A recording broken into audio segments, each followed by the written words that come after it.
Welcome to the Project Endure podcast, the place where we talk about life, endurance, persistence, perspective, and so much more. I'm Joe Rinaldi, and I'll be your host. Let's jump in. Before we get started, let me tell you about the only supplements that I use.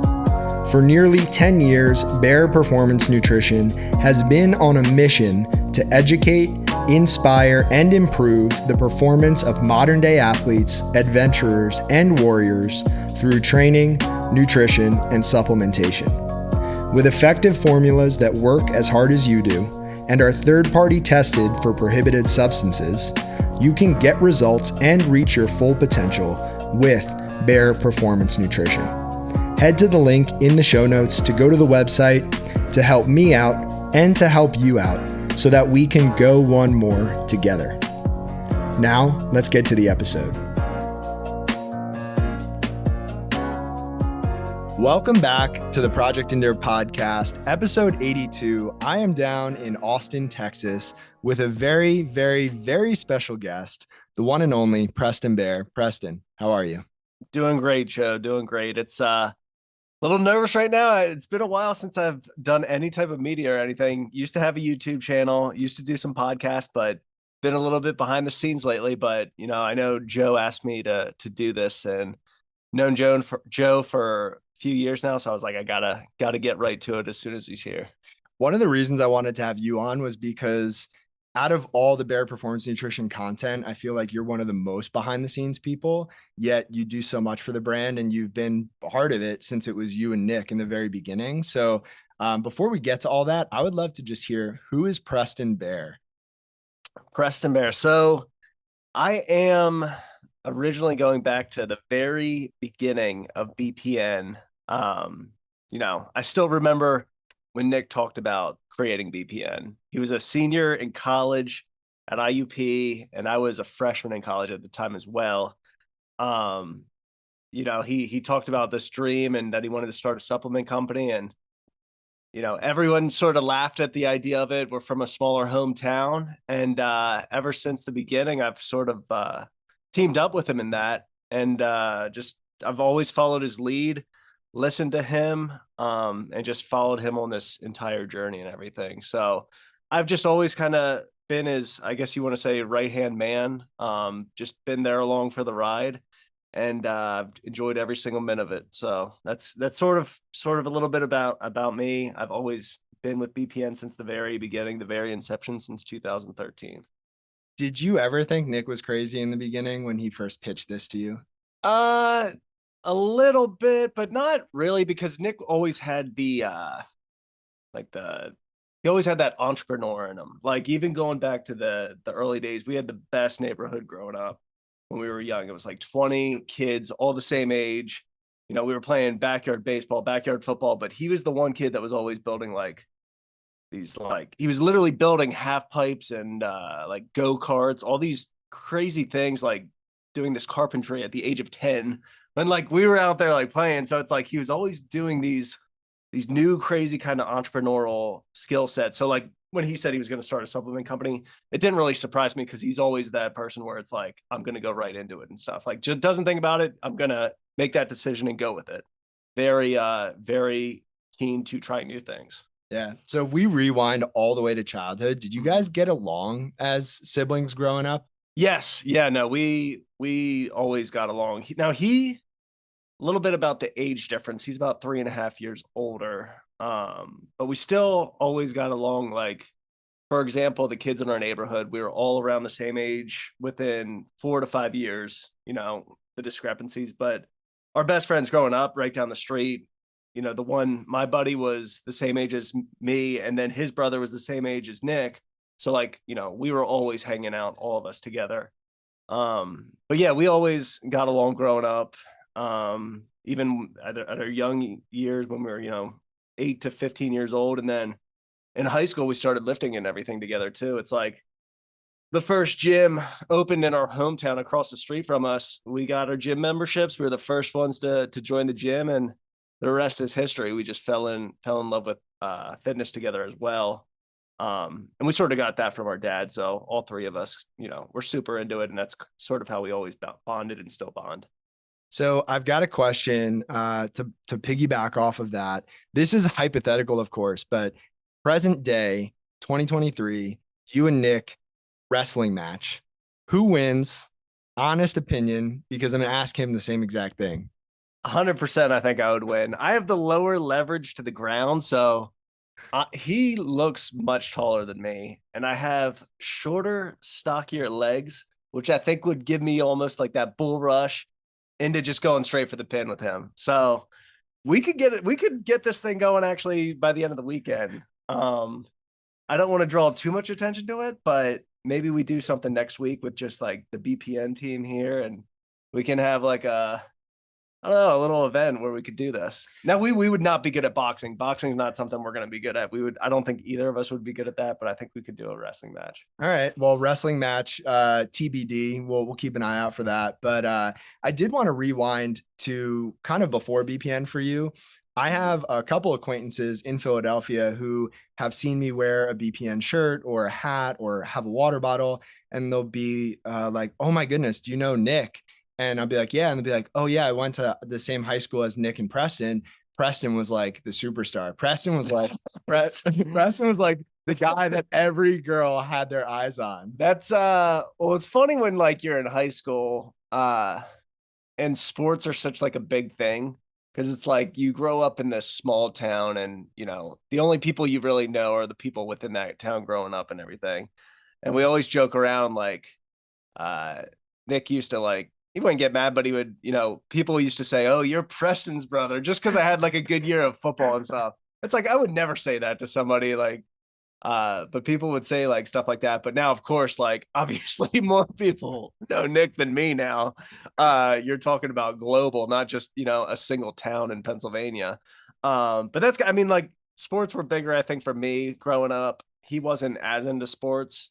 But we were both like super into working out and everything. But yeah, it kind of takes you back to the high school days, and you think sports are like such a big, and they're at the time they're a big thing, but yeah, it's crazy to see like the evolution of that like story though. Like obviously now everyone knows him, and then I'm his brother now. Yeah. So one thing that I've wondered just from watching the brand grow, watching you guys grow is it hard ever for you not to be in the spotlight, to be behind the scenes so much while Nick is in the spotlight? nah, not really. I don't think at all, because I think that's, I think if you have two similar personalities as brothers in business together, I think that's when it gets harder. Yeah. But I think I'm one person who's a lot more laid back and everything, and probably not as aggressive, and I'm more conservative. So I think we're just like have different personalities. I like kind of being behind the scenes and everything. Yeah.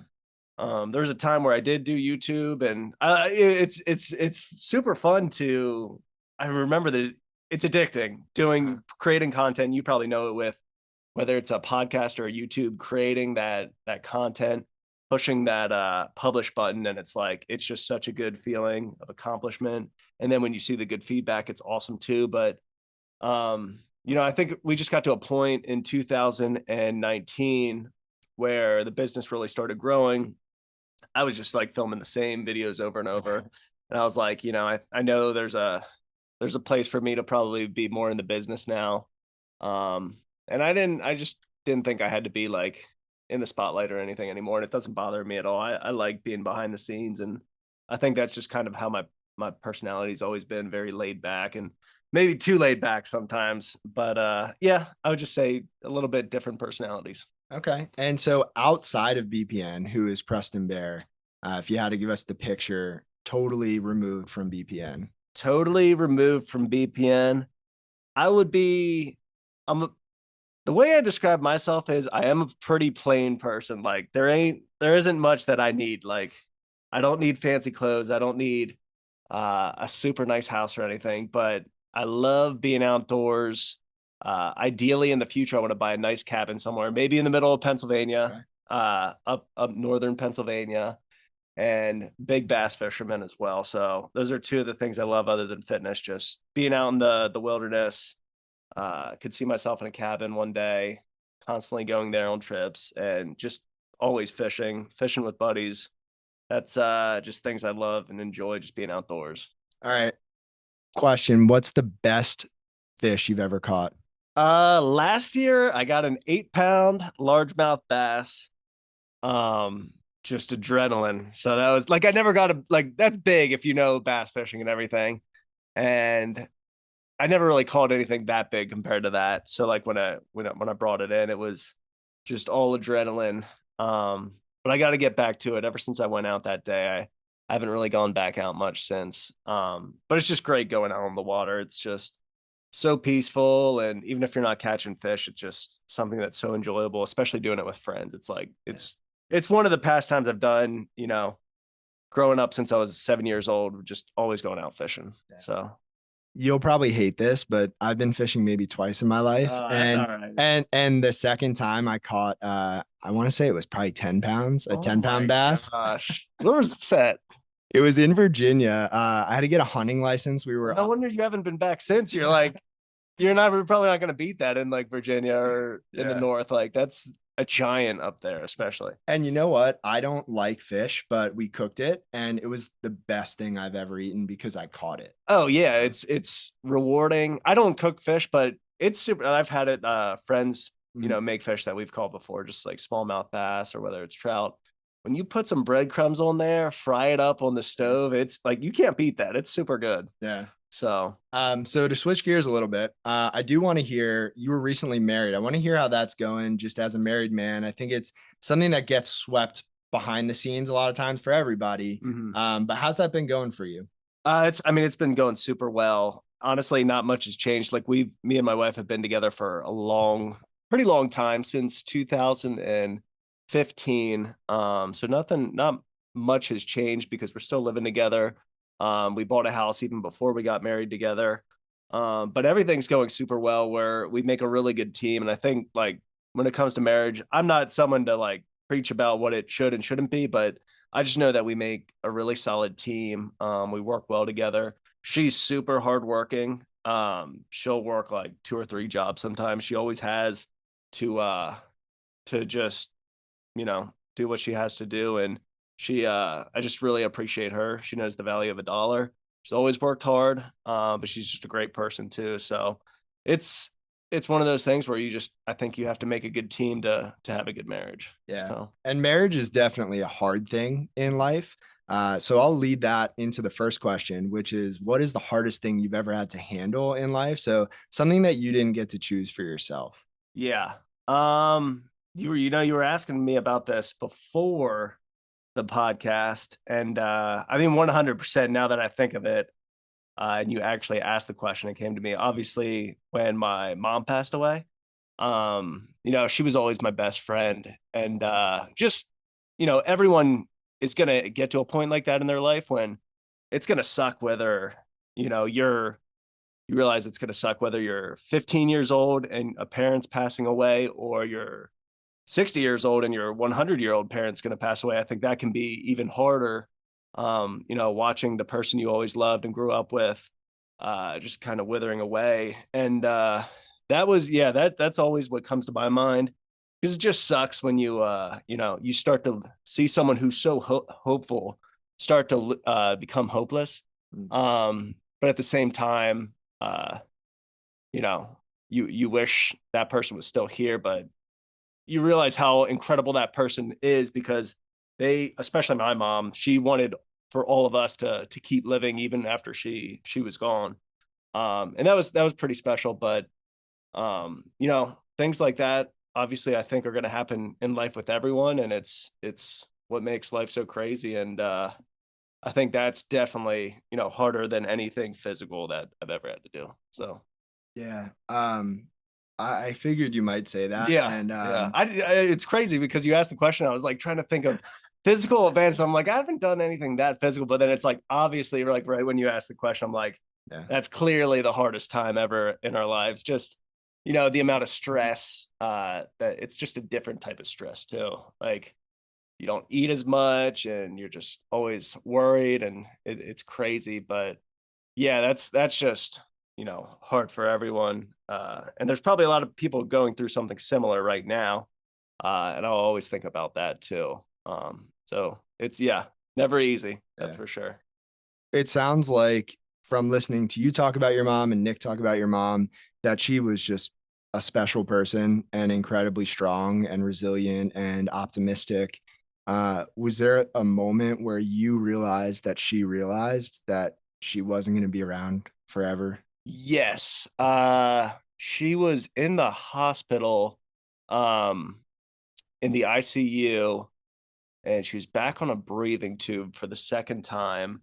Um, and I remember the doctor she had, he was really trying to get her another round of chemo. And I think the team of doctors basically had to sit down with this doctor and say, like, hey, like, she's too sick, like she can't do it and everything. And he was trying to fight for that, but he knew that they were probably right too. So he then had to talk to my mom when I was in the room too, and basically say, uh, we can either stay on this breathing tube and you're probably not going to come out of it, or you can go home with your family, and we can get you home. And that's, yeah, that's when you like, you see someone lose hope, and that's just super hard. And you could tell she realized, it was over at that point.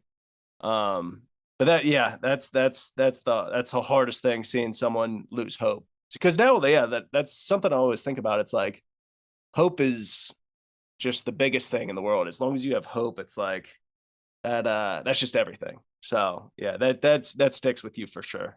Yeah. Are there certain things that you remember from that time that your mom wanted you to remember or wanted you to kind of carry on with when she wasn't going to be there anymore? Uh yeah, I mean, well, I think she just liked that we were there, just in general. She was happy for us to be there. Uh but she did give me her wedding ring, which I was able to give to my wife, my now wife. So I was able to use the same band, or the, what was it, the same band, or I'm sorry, diamond, and in a new band. So I was able to use her diamond, which is pretty awesome too. She gave that to me. But yeah, it was just it was nice to spend that time with her.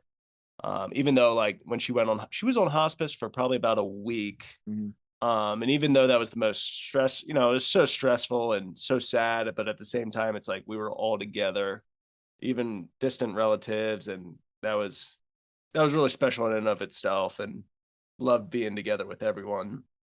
And I know she wanted everyone to be there too, but yeah, she was just, I think, happy for us to all be together.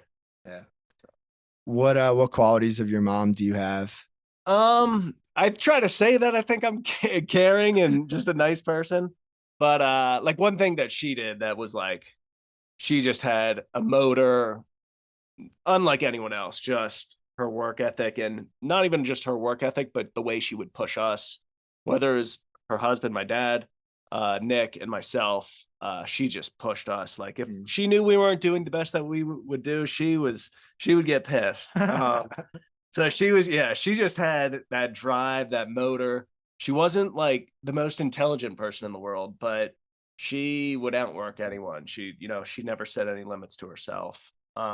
Just super giving as well. I mean, the amount of found or clubs and everything she started at our high school was just, it was crazy. Whether it's called the caring cupboard, helping out with that with families and giving, those that were underprivileged food, Mm. or just delivering gifts during Christmas time to our church, and with families at our church that were, again, didn't have a ton of money. She would do everything for anyone, and uh it was just amazing. I mean, she was a special education teacher too for the life skills section. So those are the kids that typically a lot of people don't think are going to have jobs and everything when they're growing up, but she never set any limits on them.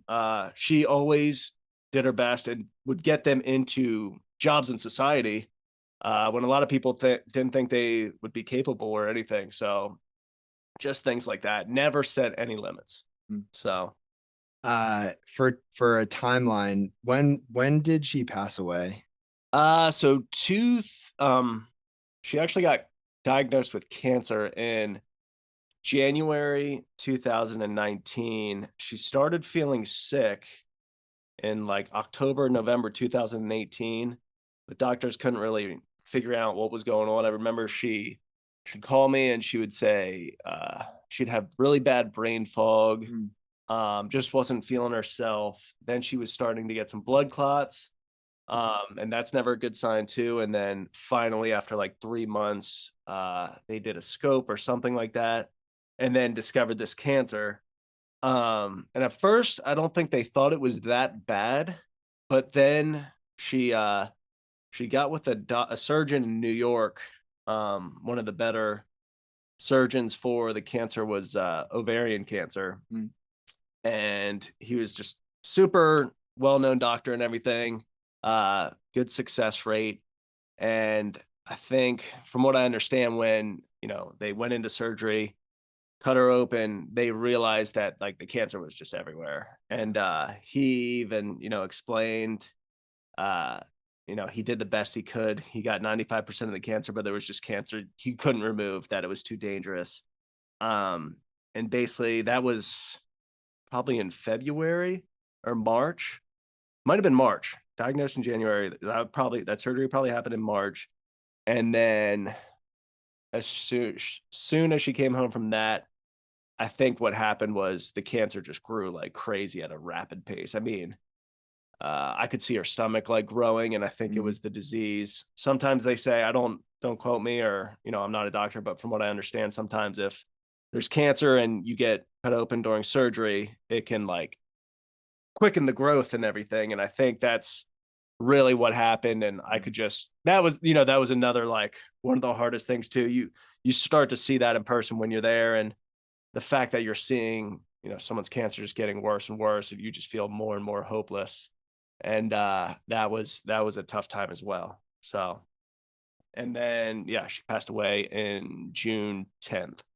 So that was the timeline with that. It was quick, super quick.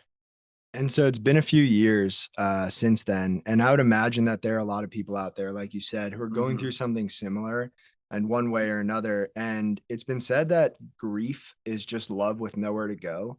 And I'd imagine that just a few years removed from the situation, you probably still feel that. Oh, yeah. Has it gotten better over the past couple of years? Yeah, it's definitely gotten better. I think probably took a couple years, maybe 2 years. And then it was more, I guess at first, it's hard to explain the feeling once she's gone. I mean, the amount of stress before she was gone was crazy, just watching her suffer. And then when she was gone, it was almost like it didn't settle in until after, a certain amount of time. And then after 2 years, I think it did start to get better. You just don't, I would still think about her every single day, and still think about her every single day to this day. But I definitely started feeling more of myself again and everything. And like you said, I think grief, it does get better, but it's always there. Always thinking about her, that, no, she would still love to be here. That's the tough thing too. It's watching somebody that, loves life, having to see them go too early. I think there's a lot of people out there that don't appreciate or love life as much. And I know she was not done living yet. She was full of life, just was not done. And I think that's always the hardest part. It's always just the hardest part, knowing that someone is gone who really loves and enjoys and lives the fullest of their life. Yeah. How do you keep hope now that she's not here with you? So I definitely, would love to have kids within the next like year or so. And would love to keep, her legacy going through that way. So that's definitely something I look forward to. And obviously I know she would have been an incredible grandma too. But I know would know for sure that she would want us to have, grandkids. And my hope is that that she would want us to have kids. And my hope is that I can provide them, a childhood which was as good as the one she gave us, because the one she gave us was just incredible. Like, I mean, that was still, the best time of my life. The things she would do for us and take us. I mean, she did everything for us growing up. I can't imagine a life and childhood without her. She did, whether it was camping, sports. I mean, she was into everything. So she was actually the one I would always fish with. It actually wasn't my dad. It was, yeah. So me and her were the ones that would do all the outdoor things together, which is a little different too. Usually with a son, it's going to be like their son and dad, or son and grandpa or uncle. But yeah, she was the fisherman. So that's what we did together. This question is not one I planned on asking, but I think it might be the hardest one of the day. You don't have to answer if you don't want to, but if you could talk to her now and tell her anything you wanted, is there anything that you would want her to know, or just say to her? Oh, I would probably tell her, how much I loved her, and love her and appreciate her, and just how much I miss her and everything too. I mean, yeah, she was everything, and this. I would call her every day and everything too. I mean, uh, she was the person I would call every single day. We were literally best friends. But yeah, just tell her how much I appreciate her, love her, and miss her, and would love to, yeah, just see her one more time. That'd be awesome. But I wish you could have met her too. You would have loved her too. So Yeah. yeah, Well, I know she's looking down on you guys, and I really appreciate you talking about it. And I think it's gonna be helpful for someone out there who's struggling with something similar. definitely. Yeah. I mean, I always see, people losing an aunt, uncle, father, mother. It's, so many people go through it, and it's just a part of life. And whether you lose a parent, whether they're, from cancer in their 50s, or I think it's even harder sometimes for people to lose, watching your parent become super old. That can even be harder. And people act like it shouldn't be that hard because they're old. They say they're old and that's supposed to happen, but it's hard for everyone, man. Yeah. It doesn't matter whether they're 50 or 90, it's going to be tough. So Yeah, I agree. And I think the fact that none of us are here forever makes life even that much more special. But it's also easy to lose sight of that on the day to day when you're busy and you're, focused on work and other things. And like, I think it's easy to take life for granted. And this conversation is a good reminder for me, at the very least, that we shouldn't take life for granted. yeah, 100%. I mean, you just never know what's going to happen, whether car accident and you get sick, or your health or anything like that. And every day that you feel great, it's like, that's just a good day, I think. I mean, you can't beat that. So, um, yeah, 100%. I agree with that. Now, we'll move on to the second question. And that was a circumstance that was outside of your control. This next question is about something that you chose to do. So, what is the hardest thing that you've ever chosen to do on purpose? And why did you choose to do that thing? Doesn't necessarily have to be a physical task, it could be. But what's the hardest thing you've chosen to do? I would say probably, in the beginning, infancy of BPN, and when I first moved down from Pennsylvania to Texas. That was 2016 after college. Just a little bit of background. We were running the business out of our house, BPN, out of our Pennsylvania house in 2016. Nick asked me to move the business from Pennsylvania to Texas.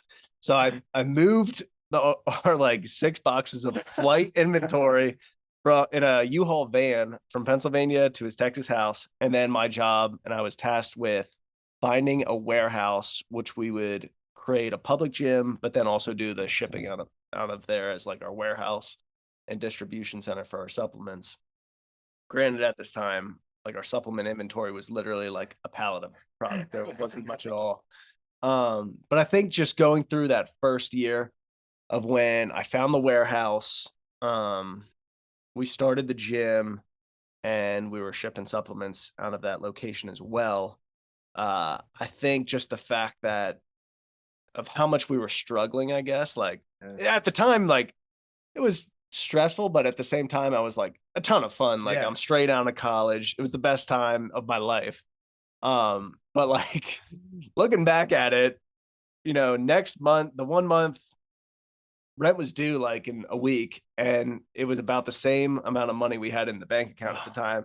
So we're just like trying to figure out how we're gonna like get this done. We're nervous that like, we're getting close to just like being done, basically. Like we're running out of money. And the supplements just kept continuing to pick up at the right time, and sort of dug our way out of it. And then we were able to eventually close the public gym because the supplements were doing really well. And then just it kept going from there. So I think just being at that low point, like, and even now, whenever I think things are getting hard, I think back at that point, it's like, because it's like, you can't really go any lower than that. We were pretty close to going out of business. So it's like, that was really close. So looking back at it, I remember I was having a ton of fun, but at the same time, I had to have been pretty stressed out, and I knew that was a hard place to be at the time. Did you ever have a moment where you thought, I think we just need to give this up and get regular jobs? Not when I was in Texas. I thought Nick might stop doing BPN when it was like 2015, 2016 at a time. Just because it was going on for like 4 years, but it's going on for like 4 years, and it wasn't really growing that much. We were only doing like a couple orders a week and getting them shipped from our house. I was working a full-time job out of college at the time. And I thought maybe there would have been a chance that he was going to stop it, but I didn't really ever ask him that. But then, a couple months later, his YouTube picked up, and then the sales started picking up. And I think that was the most exciting time I've ever seen, is when, after 4 or 5 years of him having the business and seeing like 20 sales or 20 orders coming in a day, I think that was the most, because it's like, you start to get like this like hope and being like, this could turn into $1 million business one day. And that looking back at the most exciting of times, it was then, like, in the infancy of when it started growing. I'm curious now, 20 orders, does that happen like every couple minutes? What is so right now it does about, just from our website, I think 1,400 orders a day. And then Amazon does pretty good volume too. They probably does 700 orders a day from there. But we've had during our Black Fridays sales, for example, we do up over 30,000 orders in that sale. So it's definitely a lot more volume. But it was definitely cool. I'll tell you that it was super cool to just see just the whole life cycle of the operations, because you see it as, a couple boxes of inventory grow to now we're at 1,600 pallets of inventory. And I think that's been kind of cool to see then too. And just for reference, because we didn't actually talk about this yet, what is your specific role here at BPN? So I'm the chief operations officer. So I've always sort of overseen operations, the whole shipping, receiving, purchasing, just the entire warehouse operation. And that's what I've done since the very beginning. So. And you enjoy that work? Oh, I love, yeah. It's that I know that industry doesn't intrigue a lot of people, but just the whole logistics, shipping, FedEx, UPS type of stuff, for some reason, that's always kind of just like been interesting to me. So I don't know, maybe it's my personality or what it is, but yeah, I've always just really enjoyed that work. That's what makes the world go round. We need people like you. Got to have different, again, Nick's the creative and I'm the more like conservative, like, just black and white person, I guess. Yeah. I think it was last October. I was down here for Ambassador Weekend, and someone was telling this story about how Nick wanted to do this crazy thing that costs a lot of money, and he came to you and asked if it was doable, and you basically just shut it down. Does that happen often? He probably doesn't come to me anymore for that. Now we actually have like departments you can go to, like, so now he can go to finance and ask them for that. But I probably used to be the one that always was shooting down everything. That was the Debbie Downer. Yeah, I was I'm not as cheap. I don't want to say cheap, but as conservative as I used to. I know you, just from seeing the business grow and everything, it's like you definitely have to, spend and allocate your money in the right places in order for it to keep moving, keep flowing, and keep growing. Yeah. But yeah, I was always that person that was like, wasn't open to new experiences. Yeah. So if we were to pivot and actually talk a little bit about the hardest physical thing maybe you've ever done, you're not in the world of endurance sport like Nick is, right? but I know you've ran some races. I know you lift pretty heavy. I mean, you're a strong guy. What's the hardest physical task that you've ever done? I would say, I do run marathons. And I remember growing up, and if you said you ran a marathon, like you were like, this guy's a badass. Like this guy's now it's you say you run a marathon. It's like I see people at BPN like running marathons on like regular training days. I'm like, what is going on? So I don't even post the workouts anymore if I do a long run. Um, a marathon I thought was tough, but I do still look back at this is kind of surprising, but our middle school football coach was just crazy. This dude would make us like do just the craziest conditioning drills. Mm. And yeah, even during marathons, like if I'm struggling a little bit, I'll think back at that and I'm like, at least I'm not doing that snake back in middle school. That was the worst I remember. Uh but I honestly would say that those were the hardest. The conditioning in middle school football was just brutal. I mean, we probably had 60 people start, like 25 people finish on the year. It's just everyone, they just cleaned house. Yeah. Yeah. I mean, from my experience playing football through high school and then a little bit in college, the best times were looking back, I should say. Yeah. The best times were those times where you were suffering with your teammates. Yep. And I feel like that's an element of life that gets lost a little bit after athletics is struggling and suffering and doing hard things with other people. And it seems like you have that in your work environment. Yeah, and that's what makes BPN super special. I think it's just that we have just incredible people working alongside them, and if someone doesn't exactly fit in here, it usually isn't going to work out in the long term, and they usually know that they might it's usually them leaving on their own, but that's why I love coming to work so much every day. It's just that we have so many like-minded people that not even just that they have the work ethic, it's just they're great people. Super humble, uh, just good people to be around. And that's why I love coming here. So Yeah, it's definitely palpable when you walk in here. You can tell there's a different energy in this building than most other places that you go. well, then you put it with Ambassador Weekend, and it's like the ambassadors are dynamite when they're here then too. It's like the group of people. It's like I feel like I see the ambassadors come in here and you guys have been talking with each other for so long and get along really well. And we were talking about this the other day though too. It's like the typical BPN customer, ambassador, employee. It's like a lot of us were never the best athlete or jock or anything like that, or we're not the person with the 8-pack abs or the male model or anything, but we're just people that are trying to get after it and are just good people overall. Like it's just a personality thing, I think. And that's why I love the BPN customer, the athletes, ambassadors, and employees. They just have that certain personality to them. Yeah, it's a special community. And I've heard this circulated within the community that if you want to go fast, go alone. And if you want to go far, go together.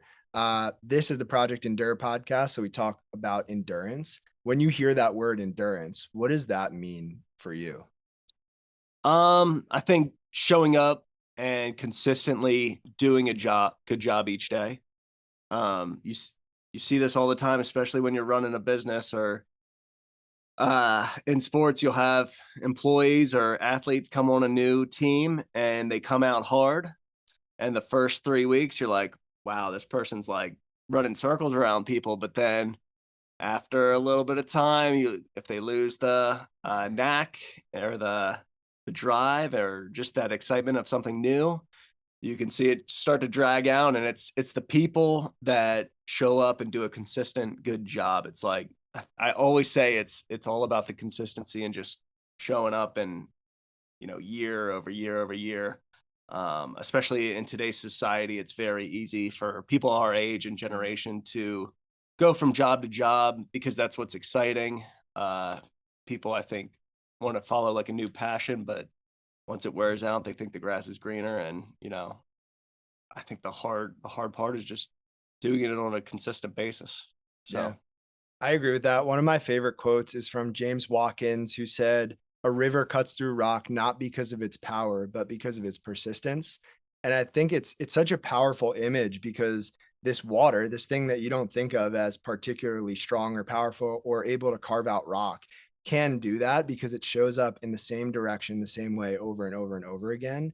And that's exactly what you're talking about. Exactly. Yeah. I mean, it's just been the biggest thing I've noticed with people and in life. It's like, we never judge like a new employee until you got to give them, some time. Yeah. Uh, Even if they're starting out slow, maybe they're starting out slow and you just have to give them time to get back into their groove, and then they start improving and everything. But yeah, for the brief 29 years I've been here, you got to have and be consistent year over year. I think that's the biggest thing. So, what's the hardest thing for you to be consistent with if you had to look at life as a whole? It seems like fitness is, you've got that. Work, you show up. Is there anything in life that's a challenge for you to be consistent with? um, honestly, from a physical standpoint, I'm gonna say running. I've lifted every week, I think, since I was like 12 years old. People used to joke and be like I still look the same as I did when I was like 14 years old. I must have hit puberty super young and just like got jacked like really young, but now a lot of people surpassed me. But running, from a physical standpoint, running especially in the summer in the Texas heat, it's because I'm trying to do a fall marathon then too this year. And man, when you try to run in the Texas 105-degree heat in the summer, it's just after 4 miles, you're smoked. You can't calm your heart rate down. And that's where I start to let up in the summertime.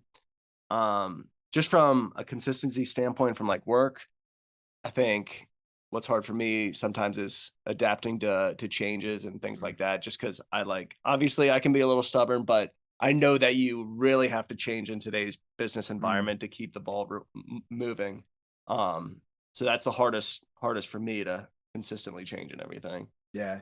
When I was so when my sister went to college, oh man, the math is going to be tough. I'm 5 years older than my sister, I think. Okay. So when she was going to college, I was out of college. And I wrote a letter to her and I titled it Change But Stay the Same. Yeah.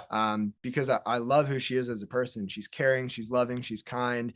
And I didn't want any of that to change about her. But also, like college, especially, is a place where you go to change. And you change your style, you change your friends, you change your outlook on life in some ways. And I think there are parts of us that maybe we shouldn't change, and then other parts of us that we need to change.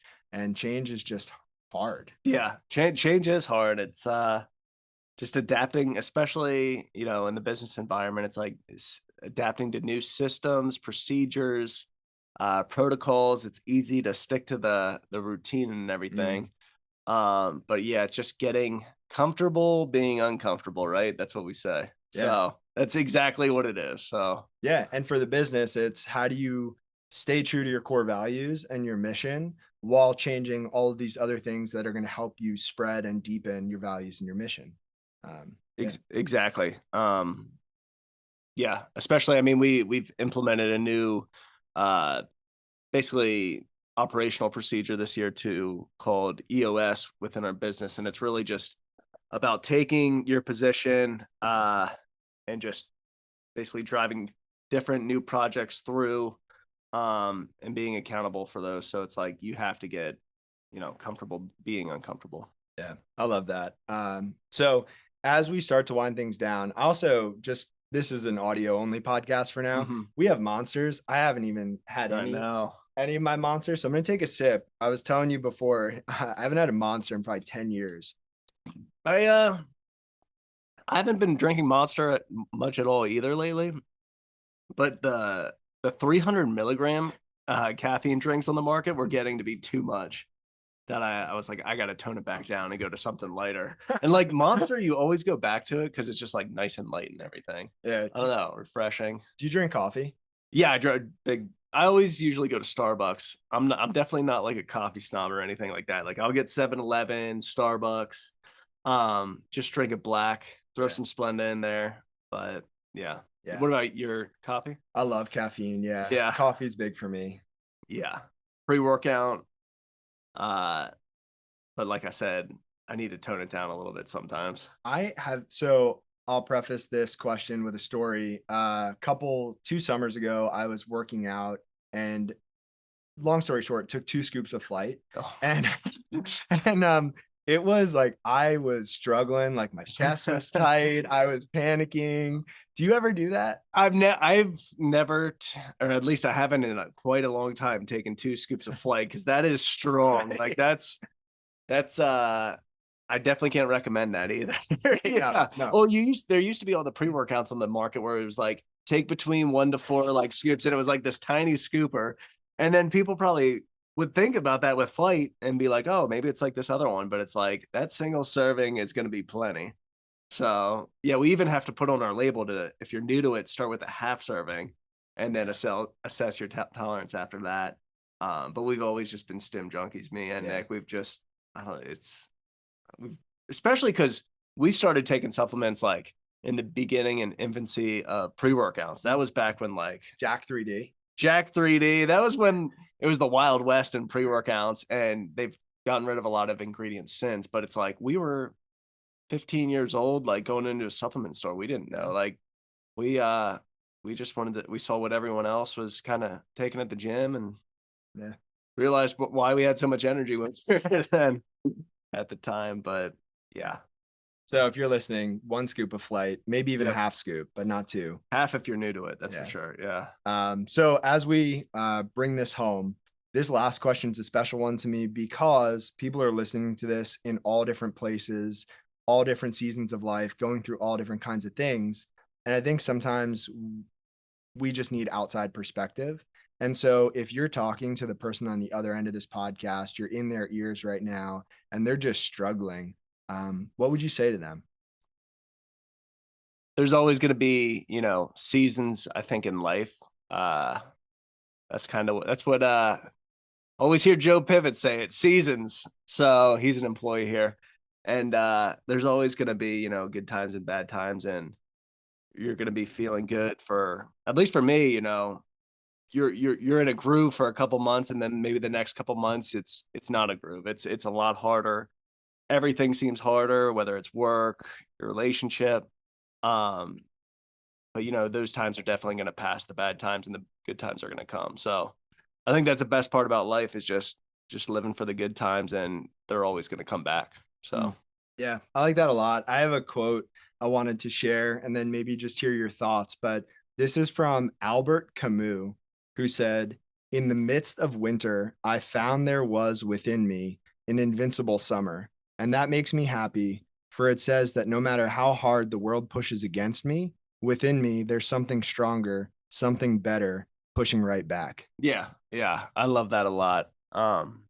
Especially coming from the Northeast, you have the, I grew up in those Pennsylvania winters too. It's like those Pennsylvania winters, it's like it could get pretty depressing, like, and bring you down a little bit with the bare trees and windy and cloudy all day. But you knew springtime would come, and it was like the most incredible just weather and everything. Like it would just heighten your mood like crazy. Yeah.